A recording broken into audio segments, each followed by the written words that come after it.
में डूबे होने के कारण तुमने तपोवन में आए पुरुषोत्तम का आदर नहीं किया और वृंदावन चंद्र का प्रिय मास आपके वन में रहने से अनजाने से चला गया। भय से दुखित मन वाले भीष्म द्रोण भी नहीं जान पाए और भय के देश से तुमने नहीं जाना। वेद व्यास जी से प्राप्त विद्या आराधना से लगे रहे। अभयंकर शक्तिशाली अर्जुन इंद्रप्रस्थ गए, पर उसके दुख से दुखित भाग्यवश आप लोगों ने नहीं जाना।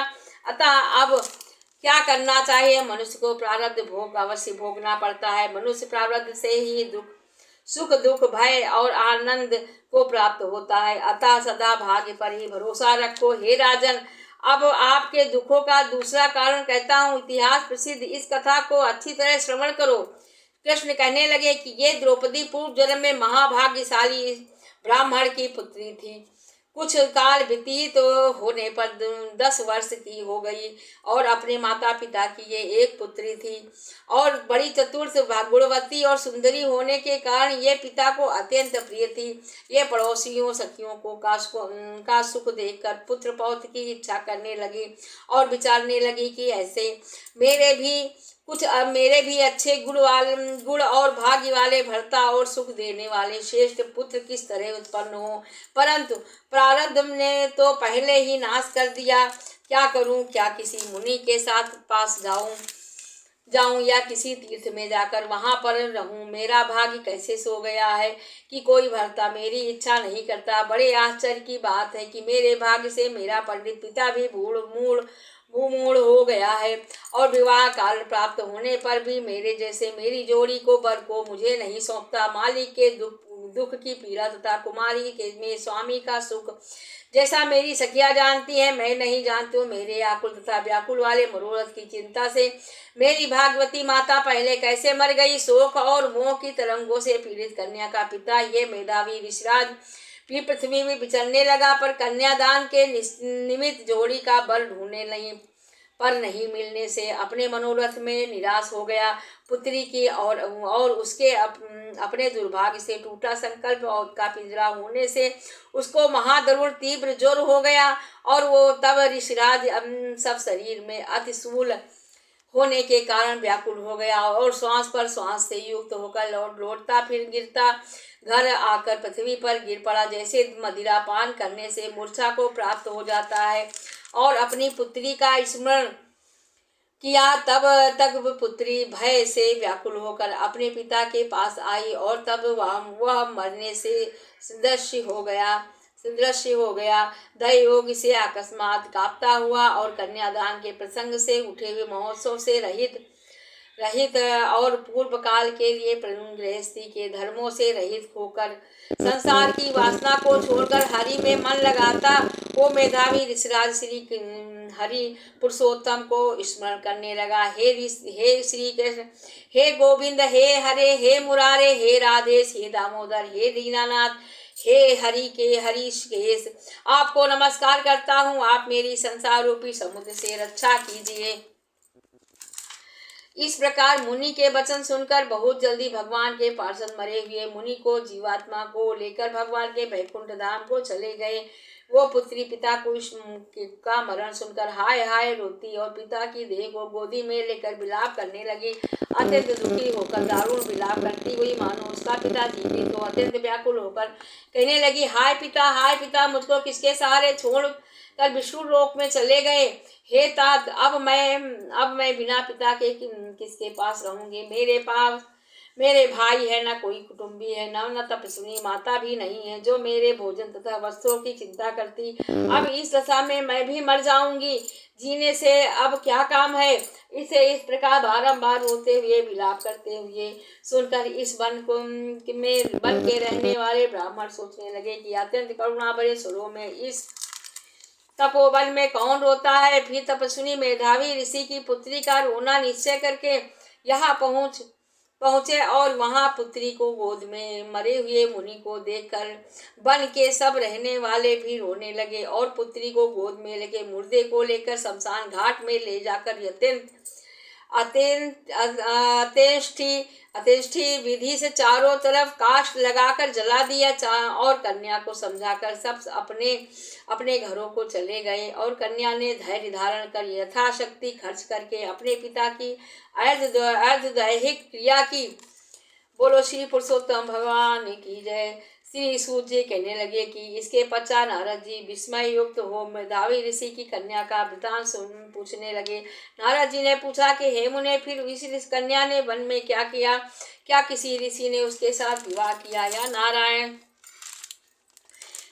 कहने लगे कि इस कन्या ने दुखों उसके साथ अपने पिता का स्मरण करते हुए वहां आश्रम में रहकर कुछ काल व्यतीत किया। भाग्यवश एक दिन उस वन में अपनी इच्छा से विचलित हुए महाकोप वाले दुर्वासा मुनि आ गए।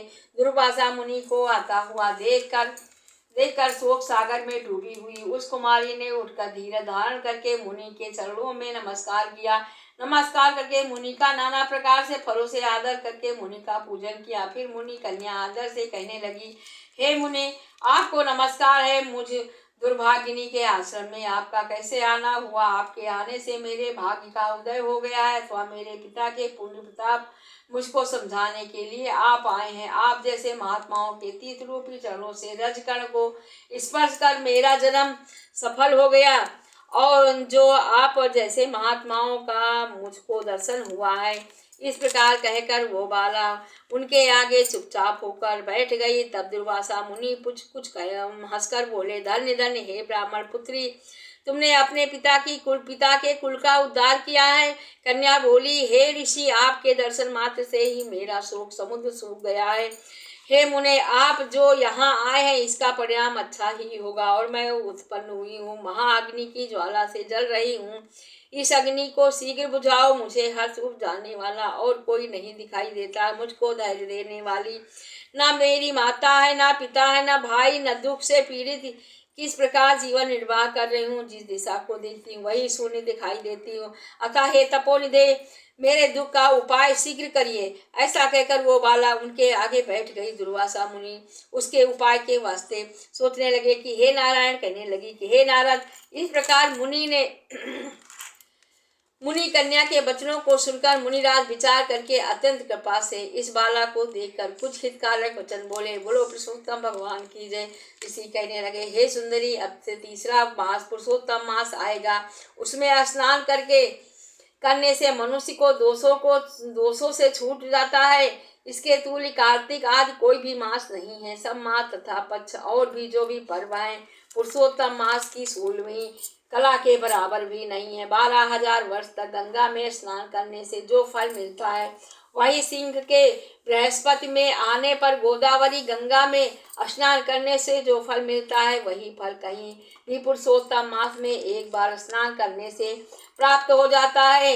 यही श्री कृष्ण का प्रिय मास इसमें स्नान दान जाप आदि करने से सब मनोवांछित फल की प्राप्ति होती है। इसलिए तुम भी पुरुषोत्तम मास की सेवा करो।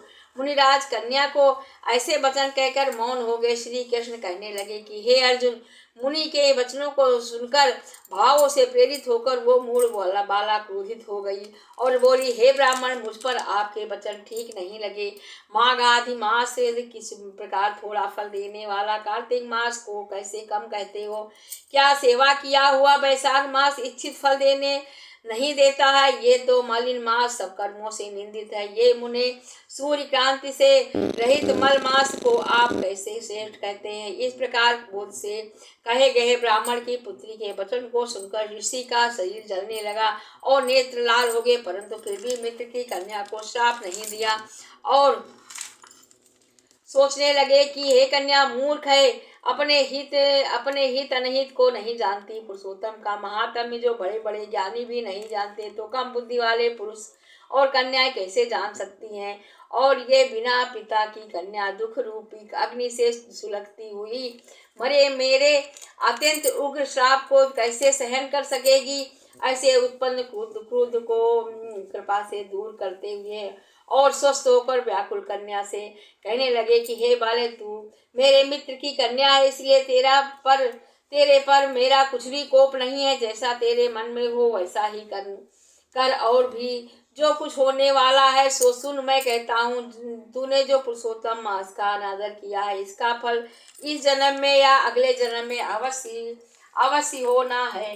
क्योंकि तेरा पिता मेरा मित्र था, इसलिए तुझको श्राप नहीं देता हूँ कि तू बालक है और अपने शुभ और अशुभ को नहीं पहचानती। तेरा कल्याण हो मैं तो नारायण की सेवा में जाता हूँ। श्री कृष्ण कहने लगे कि ऐसा कहकर वो महाक्रोधी तपस्वी मुनि झटपट चले गए और उसी क्षण वो कन्या पुरुषोत्तम के अनादर से कांतिहीन हो गई और अपने मन में विचार करने लगी कि तत्काल फल देने वाले पार्वती पति श्री शंकर जी की आराधना करूंगी। ऐसा निश्चय करके अपने आश्रम में जाकर महाकठिन तप करने लगी करने की इच्छा करने लगी। सूत जी कहने लगी कि वो बाला प्रबल मुनि के वचनों को निंदित तथा बहुत फल वाले विष्णु भगवान और सावित्री पति ब्रह्मा को छोड़कर अपने वन आश्रम में केवल शंकर भगवान की सेवा करने